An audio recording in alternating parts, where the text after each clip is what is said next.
Hi friends, Ramayanam అనగానే రాముడు, సీత, లక్ష్మణుడు, ఆంజనేయుడు, రావణుడు లాంటి మెయిన్ రోల్స్ మాత్రమే కాదు, ఇందులో ఉన్న ప్రతి చిన్న పాత్రకు ఓ ప్రత్యేకత ఉంది.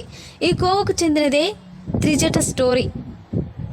సన్యాసి వేషంలో వచ్చి సీతాదేవిని ఎత్తుకెళ్లిన రావణుడు ఆమెను లంకలో అశోకవనంలో ఉంచాడని రామాయణంలో చెప్పుకుంటాం. ఆ సమయంలో సీతాదేవి కంటికి మింటికి ఏకధారగా ఏడుస్తూనే ఉంటుంది. రావణుడి ఆజ్ఞానుసారం రాక్షస స్త్రీలు సీత దగ్గరకు చేరి కఠినమైన మాటలతో బాధ పెట్టారు.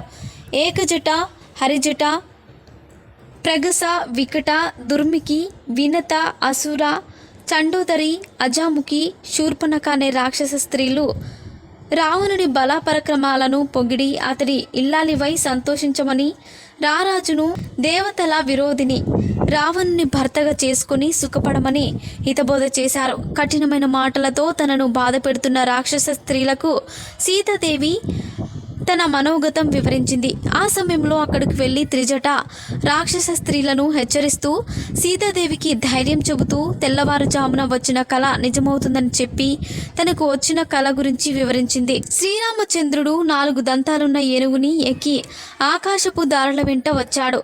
వేల వేల సూర్యుల్లా వెలిగిపోతూ శ్రీరామచంద్రుడు సీతమ్మ తల్లిని చేయి పట్టి ఏనుగుపైకి ఎక్కించుకొని మరీ తీసుకువెళ్ళిపోయాడు. మరి లంకేమైందని ఇక్కడ ఉన్న రాక్షస స్త్రీలు అడిగారు. దానికి సమాధానంగా త్రిజట ఇలా చెప్పింది: సర్వనాశనం అయిపోయింది, సముద్రంలో కలిసిపోయింది. రావణ కుంభకర్ణులు దిగంబరులై మురికి గుంటలో పడిపోయారు. మృత్యు దేవతేమో వికృతమైన స్త్రీ రూపంలో ఎర్రని గుడ్డలు కట్టుకొని రావణాదుల మెడకు తాడు బిగించి దక్షిణ దిశకు లాక్కుపోతుంది.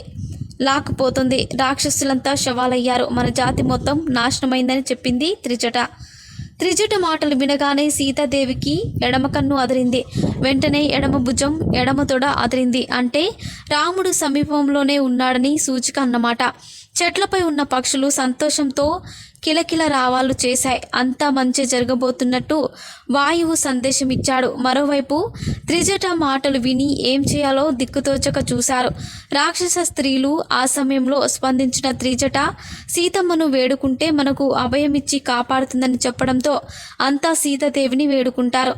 ఆ భయంతో సీతాదేవి ఇచ్చిన ఊరటలో ఎక్కడి వారక్కడ అలసిపోయి నిద్రపోయారు. అప్పటి వరకు జరిగినదంతా చూసిన చెట్టుపై ఉన్న హనుమంతుడు ఆమె సీతాదేవిగా కన్ఫర్మ్ చేసుకుని కిందకు వచ్చి సీతాదేవిని మాట్లాడగలుగుతాడు. త్రిజటను విభీషణుడు కూతుర్ని కొందరు కాదని మరికొందరు అంటారు. ఆమె సీతాపక్షపతి అనే ప్రస్తావన ఉంది. ఇక స్వప్నాల విషయానికి వస్తే రామాయణంలో 3 స్వప్నాలున్నాయి. దశరథ స్వప్నం, భరత స్వప్నం, త్రిజట స్వప్నం. ఈ 3 నిజమయ్యాయి. మరిన్ని ఇంట్రెస్టింగ్ అప్డేట్స్ కోసం మా ఛానల్ని సబ్స్క్రైబ్ చేసుకోండి.